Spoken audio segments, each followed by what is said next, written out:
الحمدللہ والصلاۃ والسلام علی رسول اللہ اما بعد۔ یہ صفحہ نمبر ہے 138 اور آیت نمبر ہے 199 اور 200۔ اعوذ باللہ من الشیطان الرجیم، بسم اللہ الرحمن الرحیم۔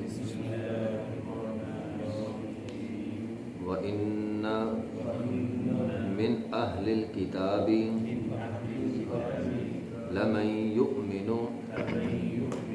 بِاللَّهِ وَمَا أُنْزِلَ إِلَيْكُمْ وَمَا أُنْزِلَ إِلَيْهِمْ خَاشِعِينَ لِلَّهِ لَا يَشْتَرُونَ بِآيَاتِ اللَّهِ ثَمَنًا قَلِيلًا أُولَئِكَ لَهُمْ أَجْرُهُمْ عِنْدَ رَبِّهِمْ إِنَّ اللَّهَ سَرِيعُ الْحِسَابِ يَا أَيُّهَا الَّذِينَ آمَنُوا اصْبِرُوا وَصَابِرُوا وَرَابِطُوا وَاتَّقُوا اللَّهَ لَعَلَّكُمْ تُفْلِحُونَ۔ وَإِنَّ مِنْ أَهْلِ الْكِتَابِ، اور بے شک اہل کتاب میں سے بعض ایسے بھی ہیں، لَمَن يُؤْمِنُ بِاللَّهِ، جو اللہ پر ایمان لائے، وَمَا أُنزِلَ إِلَيْكُمْ، اور اس چیز پر ایمان لائے جو ان پر نازل کیا، یعنی تورات اور انجیل، وَمَا أُنزِلَ إِلَيْهِمْ وَمَا أُنزِلَ إِلَيْكُمْ، اور اس پر ایمان لائے جو آپ پر نازل کیا گیا، یعنی قرآن، وَمَا أُنزِلَ إِلَيْهِمْ، اور اس پر بھی ایمان لائے جو ان پر نازل کیا گیا، یعنی تورات، خاشعین للہ، اللہ سے ڈرنے والے ہیں، لا یشترون بآیات اللہ ثمنا قلیلا، اللہ کے احکامات کو بیچتے نہیں ہیں، اولئک لہم اجرہم، ان کے لیے اجر ہے ان کا، عند ربہم، ان کے رب کے پاس، ان اللہ سریع الحساب، اللہ بہت جلد حساب لینے والا ہے۔ یا ایھا الذین آمنوا، اے ایمان والو، اصبروا، صبر کرو، وصابروا، جمے رہو، ورابطوا، اور پہرہ داری کرو، واتقوا اللہ، اور اللہ سے ڈر جاؤ، لعلکم تفلحون، شاید کہ تم کامیاب ہو جاؤ۔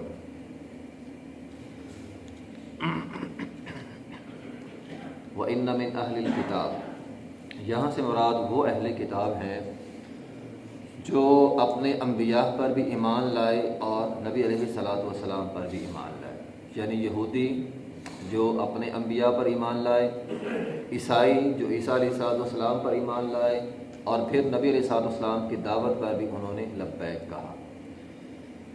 نبی علیہ السلام کی حدیث ہے، فرمایا 3 لوگوں کے لیے دوہرا اجر ہے، اللہ تعالیٰ ان کو ڈبل اجر دے گا۔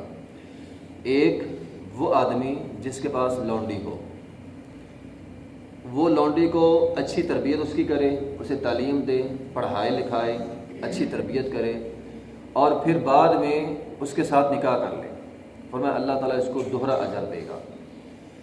نمبر 2، فرمایا وہ اہل کتاب، یہودی ہو، عیسائی ہو، جو اپنے نبی پر ایمان لایا اور پھر بعد میں نبی علیہ السلام پر بھی ایمان لایا، فرمایا چونکہ اس نے 2 انبیاء پر ایمان لایا ہے تو اس کو اجر بھی دوہرا ملے گا۔ اور تیسرا وہ غلام، یا آج کل وہ نوکر، ملازم، جو اپنے مالک کا حق بھی ادا کرتا ہے اور اللہ کا حق بھی ادا کرتا ہے، یعنی مالک نے جو اس کے ذمہ ڈیوٹی لگائی ہے وہ بھی پوری کرتا ہے، اور اس ڈیوٹی میں اللہ کا حق بھی ادا کرتا ہے، نمازیں بھی پڑھتا ہے، جو اللہ کے حقوق ہیں وہ بھی ادا کرتا ہے، فرمایا اس کو بھی دوہرا اجر ملے گا۔ تو خیر، یہودیوں میں بہت کم لوگ تھے جو مسلمان ہوئے، تقریباً ان کی تعداد 10 سے بھی کم تھی۔ عبداللہ بن سلام رضی اللہ تعالیٰ عنہ گنے جا سکتے تھے، احادیث کے اندر موجود ہیں، یہودیوں میں بہت کم لوگ نبی علیہ السلام کے زمانے میں مسلمان ہوئے تھے۔ البتہ عیسائیوں میں بہت زیادہ تھے، کیونکہ عیسائیوں کا ایک بادشاہ جو تھا نجاشی، وہ مسلمان ہو گیا تھا۔ حدیث کے اندر آیا ہے، جعفر طیار رضی اللہ تعالیٰ عنہ نے جب حبشہ کے اندر گئے اور اس کو جا کر اسلام کی دعوت دی اور مسلمان ہو گیا تھا، چونکہ ایک بادشاہ مسلمان ہوا تھا اور اس کے ساتھ پھر ایک کثیر تعداد بھی مسلمان ہو گئی تھی، اس لیے عیسائیوں میں بہت سارے لوگ مسلمان ہوئے اور یہودیوں میں بہت کم مسلمان ہوئے تھے۔ تو فرمایا وما انزل الیہم خاشعین للہ، اللہ کے لیے خشوع کرنے والے ہیں۔ کہتے ہیں جب نجاشی کے سامنے سورہ مریم کی تلاوت کی گئی تھی وہ رویا بہت تھا، وہ سورہ مریم سن کے اس نے زارو کتار وہ رویا، ڈر گیا اللہ تعالیٰ سے، اور وہ اسی ڈر کی وجہ سے وہ ایمان لے آیا تھا۔ اور یہی وجہ ہے نبی علیہ الصلوۃ والسلام جب نجاشی فوت ہوئے، نبی علیہ الصلوۃ والسلام نے صحابہ کرام کو خبر دی، اور پھر نبی علیہ الصلوۃ والسلام نے اس کا غائبانہ نماز جنازہ پڑھا۔ بہت سارے صحابہ کرام کا خیال تھا کہ یہ آیت کریمہ نجاشی کے بارے میں نازل ہوئی، یعنی اس آیت کے اندر نجاشی کے ایمان کی تصدیق کر دی گئی کہ وہ مسلمان ہو کے مرا ہے۔ خاشعین للہ، وہ اللہ کے سامنے رونے والا تھا، خشوع خضوع کرنے والا تھا۔ تو بہرحال ایمان کی گواہی ہے اس کی اس آیت میں۔ لا یشترون بآیات اللہ ثمنا قلیلا، احکامات کو، دین کو بیچتے نہیں ہیں۔ اولئک لہم اجرہم عند ربہم، یہ ان کا اجر ہے۔ حضرت عائشہ رضی اللہ تعالیٰ عنہ فرماتی ہیں نبی علیہ الصلوۃ والسلام نے ہمیں فرمایا تھا نجاشی مرا اللہ تعالیٰ کی طرف سے، یہ اللہ تعالیٰ اگر چاہے تو ہو سکتا ہے اس کی قبر کے اوپر نور تھا، روشنی تھی، تو نجاشی کی قبر کے اوپر روشنی تھی، یعنی اللہ نے بتلا دیا اولئک لہم اجرہم عند ربہم کہ یہ اللہ تعالیٰ کے پاس تو دو انبیاء پر ایمان لایا ہے، اللہ تعالیٰ نے تیری قبر جو ہے وہ منور کر دی ہے۔ ان اللہ سریع الحساب، اللہ بہت جلد حساب لینے والا ہے۔ یا ایھا الذین آمنوا اصبروا، اس آیت کے اندر 4 نصیحتیں ہیں۔ یہ سورہ آل عمران کی سب سے آخری آیت ہے، اور اس کے اندر اللہ تعالیٰ نے 4 نصیحتیں کی ہیں، 5۔ ایک ایمان کی، یعنی ایمان والوں کو تو مخاطب کیا ہے، اور اس کے علاوہ 4 نصیحتیں ہیں۔ فرمایا اصبروا، صبر کرنا ہے، گناہوں پہ صبر مطلب گناہوں سے رک جانا ہے، اور مشکلات آ جائیں، مصیبتیں آ جائیں، پریشانیاں آ جائیں، اس پر صبر کرنا ہے۔ وصابروا کا معنی ہوتا ہے جمنا، نیکیوں پر جمے رہنا، جس کو کہتے ہیں استقامت اختیار کرنا۔ ان الذين قالوا ربنا الله ثم استقاموا تتنزل عليهم الملائکہ، اللہ کے فرشتے اترتے ہیں جو بندہ نیکی کرتا ہے اور جم جاتا ہے۔ ایسا نہیں ہے 2-4 دن تو بڑی نیکیاں کرنی، 5ویں دن چھوڑ دیں، چھوڑنی نہیں ہے۔ فرمایا جو عمل کرنے ہیں اس کے اوپر جمے رہنا ہے۔ اور ہمیں یہ بات ذہن میں ہونی چاہیے کہ پیچھے جو ہم نے ایک تفصیل کے ساتھ تذکرہ پڑھا ہے وہ غزوہ احد کا ہے، تو غزوہ احد میں جو مشکلات آئیں فرمایا صبر کرنا ہے، اور اب اس اسلام پہ جمے رہنا ہے، چونکہ منافقین نے اور یہودیوں نے مسلمانوں کے بارے میں ان کے ذہنوں کے اندر یہ خیالات ڈال دیے تھے تمہارا رب تمہاری مدد نہیں کر سکا، تو ہمیں ایسی بات نہیں کرنی، اپنے ایمان پر صبر کرنا ہے اور جمے رہنا ہے۔ وہ رابط کہتے ہیں تیاری کو، رابط پہرے کو بھی کہتے ہیں، پہرے داری کرنی ہے۔ نبی علیہ الصلوۃ والسلام نے فرمایا جو بندہ اللہ کے راستے میں 1 رات کا پہرا دیتا ہے، 1 رات کا پہرا دینا 1 مہینے کے قیام سے اور صیام سے بہتر ہے۔ یعنی ایک بندہ 30 روزے رکھتا ہے، 30 دن رات 30 راتیں کھڑے ہو کر عبادت کرتا ہے، دن کو روزہ رات کو کھڑے ہو کر عبادت۔ اگر کوئی بندہ ایسا عمل کرنے والا ہے اس کو اتنا ثواب جتنا ملے گا اتنا ثواب اس بندے کو مل جائے گا جو 1 رات اللہ کے راستے میں کھڑا ہو کر پہرا دیتا ہے۔ اتنی فضیلت ہے پہرا دینے کی۔ اور فرمایا اس سے آگے بھی ہے، صحیح مسلم کی حدیث ہے، فرمایا اسی دوران وہ بندہ پہرے پر کھڑا تھا، اسی دوران اس کی موت ہو گئی، فرمایا بندہ دنیا سے چلے جائے گا، اس کا یہ عمل قیامت تک جاری رہے گا۔ یعنی ہر روز اس کے نامہ اعمال میں مہینہ روزے رکھنے اور مہینہ قیام کا ثواب لکھا جاتا رہے گا، اور فرمایا قیامت تک ایسا رہے گا۔ اور فرمایا اللہ تعالیٰ اس کو اگر یہ زندہ رہتا ہے، اگر تو مر گیا تو پھر تو یہ حالت ہے، اور اگر زندہ رہا تو اللہ تعالیٰ اس کو آزمائشوں سے محفوظ رکھے گا۔ آپ اندازہ لگائیں، یہ صحیح مسلم کی صحیح حدیث ہے، اور 1 رات پہرا دینے کی فضیلت ہے کہ اللہ تعالیٰ اسے دنیا میں آزمائشوں سے محفوظ رکھے گا، دوران پہرا، اور اگر فوت ہو گیا تو تا قیامت اس کا یہ عمل جاری رہے گا، یعنی اس عمل کا ثواب تا قیامت اسے ملتا رہے گا۔ اور ثواب کتنا ہے؟ 1 مہینہ قیام اور 1 مہینہ صیام۔ صحیح مسلم کی ایک حدیث میں ہے، اسی آیت کی تفسیر کے اندر ہے کہ رابطو کہتے ہیں نماز کے انتظار میں بیٹھنے کو بھی۔ ایک بندہ وضو کر کے آتا ہے، مسجد میں آتا ہے، مثال کے طور پر اس نے ظہر کی نماز پڑھی ہے، اب ظہر کی نماز کے بعد وہ بیٹھا رہا مسجد میں عصر کی نماز کے لیے، تو یہ کیا ہے؟ انتظار۔ تو یہ ایک بندہ وقت سے پہلے آ گیا، ابھی گھنٹہ پڑا تھا، وہ گیا نہیں، وہ بیٹھ گیا مسجد میں. اس نے کہا چلو کوئی نہیں، 1 گھنٹے بعد آدھے گھنٹے بعد نماز ہے تو نماز پڑھ کے ہی جاؤں گا.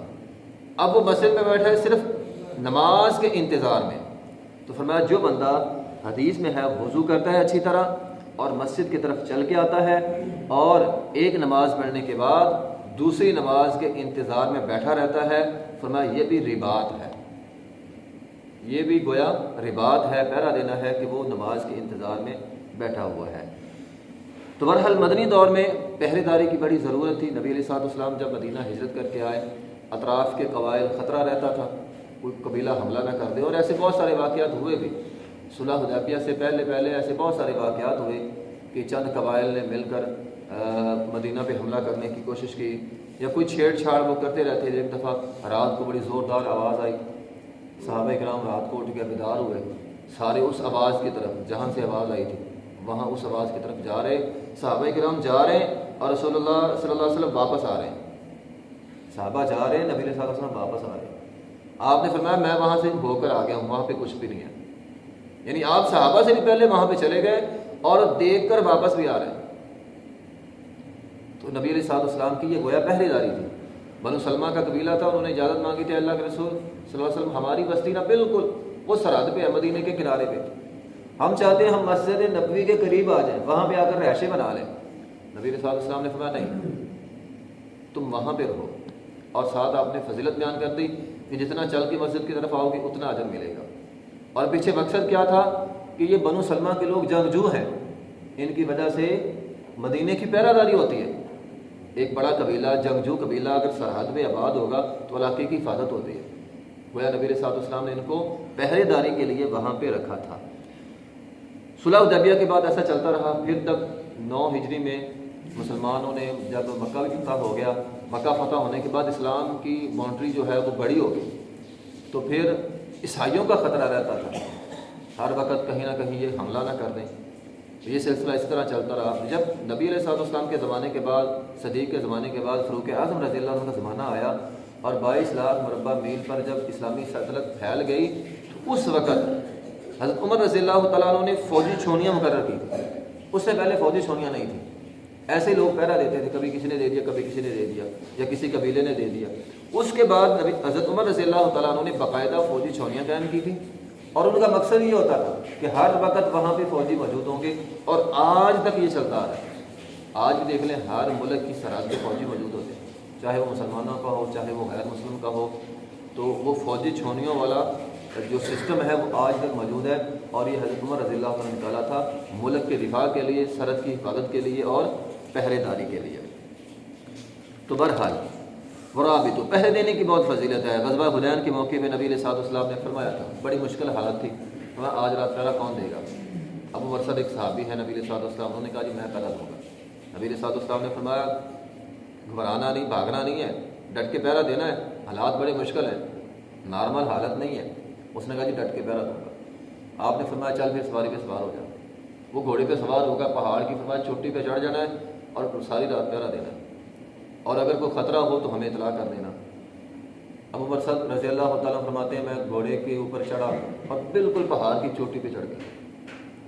اب رات ہوئی، نبی علیہ الصلوۃ والسلام نماز فجر سے پہلے آئے اور آپ نے صحابہ کرام سے پوچھا کوئی پہرے دار کی طرف سے کوئی خبر؟ انہوں نے کہا جی نہیں. آپ علیہ الصلوۃ والسلام نے نماز پڑھائی. نماز پڑھانے کے بعد آپ نے کہا خوش ہو جاؤ تمہارا پہرے دار واپس آ رہا ہے. جب وہ واپس آیا تو نبی علیہ الصلوۃ والسلام نے فرمایا ہاں بھی پہرا دیا ہے؟ اس نے کہا جی دیا ہے. فرمایا نیچے تو نہیں اترے؟ کہنے لگا نہیں جی، قضائے حاجت کے لیے اور نماز کے لیے بس نیچے اترا تھا، باقی میں ساری رات گھوڑے پر بیٹھا رہا. نبی علیہ الصلوۃ والسلام نے فرمایا مشکل حالت میں تو نے پہرا دیا ہے، تیرا یہ عمل اتنا بڑا ہے اتنا بڑا ہے، آج کے بعد کوئی نیکی نہ کرے جنتی ہے، کوئی نیکی نہ کرے جنتی ہے. تیرا یہ عمل اللہ کو اتنا پسند ہے کہ اللہ تو کوئی نیکی نہ کرے جنتی ہے. ایک حدیث میں ہے جو بندہ اللہ کے راستے میں پہرا دیتا ہے اسے عذاب قبر نہیں ہوتا، اللہ تعالیٰ اس کو عذاب قبر سے محفوظ رکھتے ہیں. اسی طرح ایک غزوے کی بات ہے، سردی بہت تھی، بہت زیادہ سردی تھی، حتیٰ کہ صحابہ کرام فرماتے ہیں ہم نے گڑھے کھود لیے، یعنی زمین کی سطح پہ رہنا مشکل ہو رہا تھا، ہم گڑھے کھود کر نیچے ہو رہے تھے. نبی علیہ الصلوۃ والسلام نے اس وقت فرمایا ہاں بھی کو پہرا دے گا؟ میرا ایک انصاری صحابی کھڑا ہوا، اس نے کہا جی میں آپ کا پہرا دوں گا. نبی علیہ الصلوۃ والسلام نے اسے دعائیں دینی شروع کر دی. وہ دعائیں سن کر ایک اور صحابی جو انصاری تھا وہ کہنے لگا میں بھی دوں گا. آپ نے دونوں کو دعائیں دینی شروع کر دی، حتیٰ کہ آخر میں نبی علیہ الصلوۃ والسلام نے ان دعاؤں کے آخر میں فرمایا تھا جو بندہ اللہ کے راستے میں پہرا دے گا اس آنکھ پہ جہنم حرام ہے. یعنی دو آنکھوں پہ اللہ تعالیٰ نے جہنم حرام کر دی ہے، ایک وہ آنکھ جو اللہ کے ڈر سے رو دے اور ایک وہ آنکھ جو اللہ کے راستے میں پہرا دیتی ہے. تو رباط کا معنی پہرا دینا. واتقوا اللہ، اللہ سے ڈر جاؤ، اللہ کا خوف. معاذ بن جبل رضی اللہ تعالیٰ کو نبی علیہ الصلوۃ والسلام نے یمن کا گورنر بنایا اور نصیحتیں کی. فرمایا تم گورنر ہو، حکمران بن گئے ہو ایک علاقے کا، اللہ سے ڈرتے رہنا. تو صبر کے ساتھ، استقامت کے ساتھ پہرا بھی دینا ہے، اپنے ایمان کا بھی پہرا دینا ہے. پہرے سے مراد سرحد کا پہرا ہی نہیں ہے، اپنے ایمان کا پہرا بھی دینا ہے، کہیں ہمارا ایمان ڈگمگا نہ جائے. اور اللہ سے ڈرتے رہنا ہے. یہ نہیں ہے کہ میں بڑا ایماندار ہوں، اپنے ایمان کا ہی بندہ واویلا کرتا رہے میں بڑا مومن ہوں، میں بڑا ایماندار ہوں. واتقوا اللہ، اللہ سے ڈرتے رہنا ہے. فرمایا اے معاذ اللہ سے ڈرتے رہنا ہے. اگر گناہ ہو جائے تو فوراً نیکی کرنی ہے، ایسی نیکی کہ جس نیکی کے بعد تیرے گناہ جو ہیں وہ مٹ جائے. تو یہ 4 نصیحتیں ہیں سورہ آل عمران کی آخری آیت میں. صبر کرنا ہے اور جمے رہنا ہے، استقامت اختیار کرنی ہے اور اللہ سے ڈرنا ہے. وآخر دعوانا الحمدللہ.